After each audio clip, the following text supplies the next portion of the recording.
Hello, hello. Happy Monday, keto culture. What is up with you today?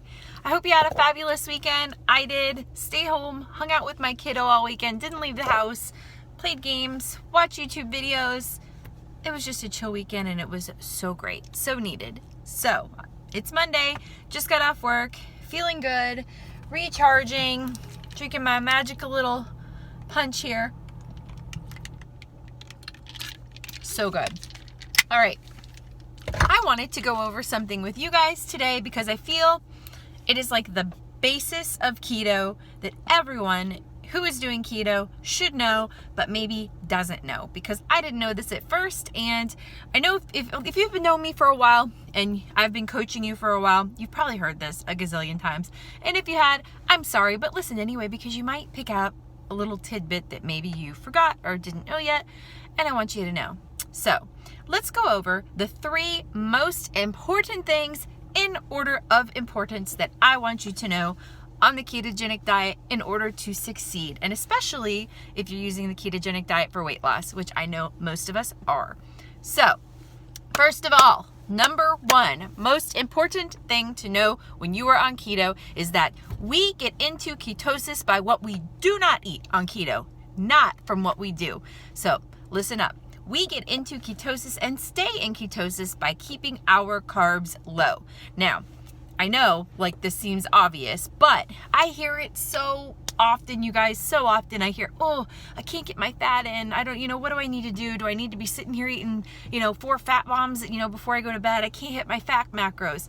Listen, you guys, we do not get into ketosis from eating a crap ton of fat. We don't do it. Listen, if you've got some fat on your rear end that you don't want to be there, if you've got a little jiggle in your, in your muffin top, or if you've got a lower belly pooch that you don't want there, you've got fuel in the tank. You have got something to burn. You do not need to be stuffing your body with a bunch of extra fat unless you are hungry and you've got calories left to go for the day. Okay?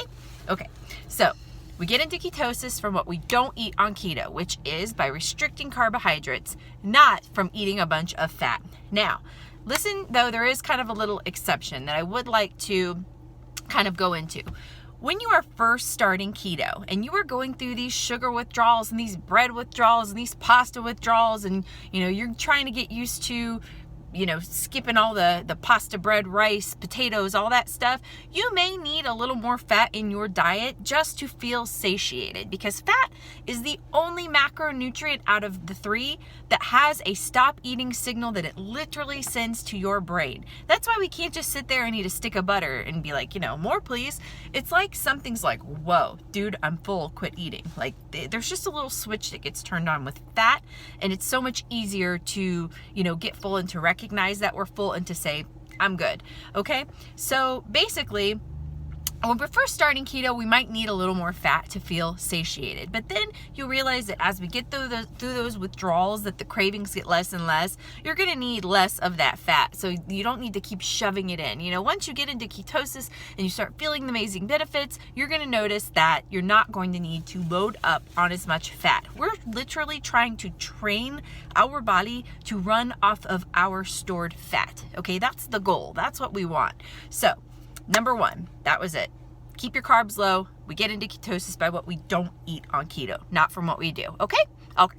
All right. Number 2, protein. Okay, protein is a tricky little macro on keto because we hear all the time, oh, don't eat too much protein, it will produce glucose through gluconeogenesis and it'll knock us out of ketosis. Yes, very true, okay? Excess protein is going to get converted to sugar, and it would be just like as if we were eating more carbs. So it would kind of defeat the purpose. If you're eating, if I was eating 200 grams of protein a day, there's no way my body could use all of that. So it's converting it to glucose, and I'm going to get knocked out of ketosis, so it's kind of pointless. So find out what your protein recommendations are and try to stay within range of your protein every day.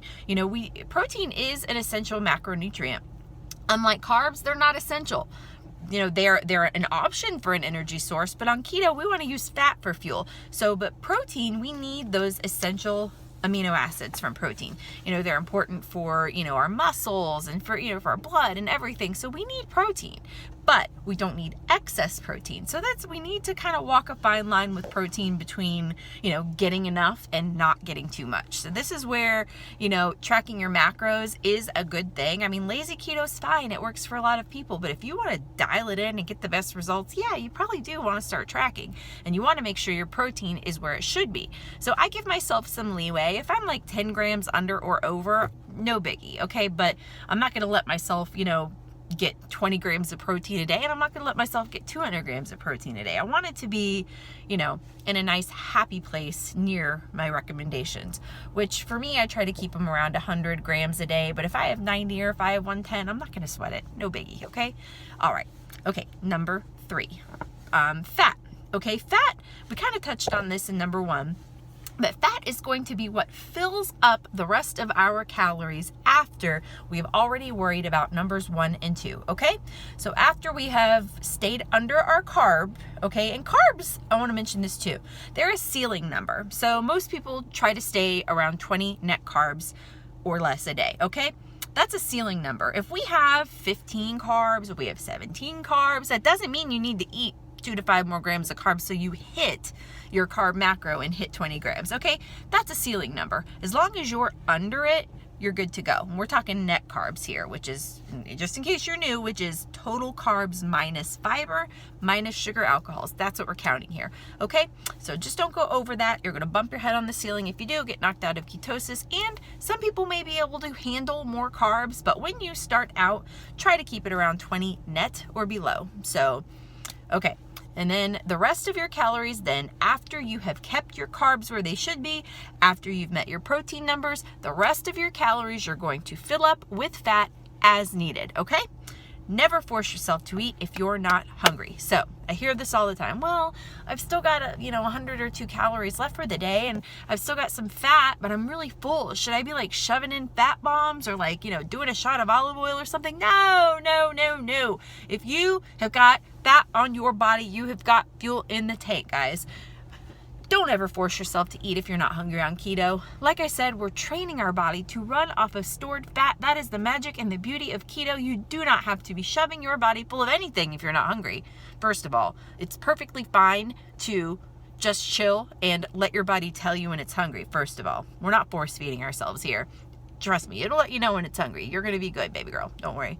Okay, so, but after 1 and 2 are met, fill the rest of your calories with fat, but fat is like a lever on keto, okay? It's there to keep us full, it's there to keep us energized, and yes, it will be our main fuel source, and it will make up the majority of our calories naturally because fat has twice as many calories per gram as protein and carbs. That's just the way it's gonna roll. Yes, you're gonna have the majority of your calories coming from fat, but you don't have to force it in. Fat is not a macro you have to hit, okay?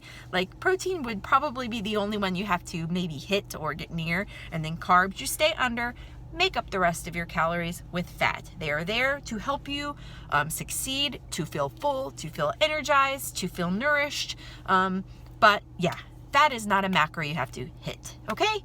So number 1, keep your carbs below your daily carb threshold to get and stay in ketosis. Number 2, try to hit your protein closely, but without going crazy overboard. Number 3, fill the rest of your calories with fat. Boom, boom, boom, order of importance. That's what you should be worrying about on keto. Okay, guys? If you have any questions, drop them in the comments below, and I hope you're having a wonderful Monday. Bye, guys!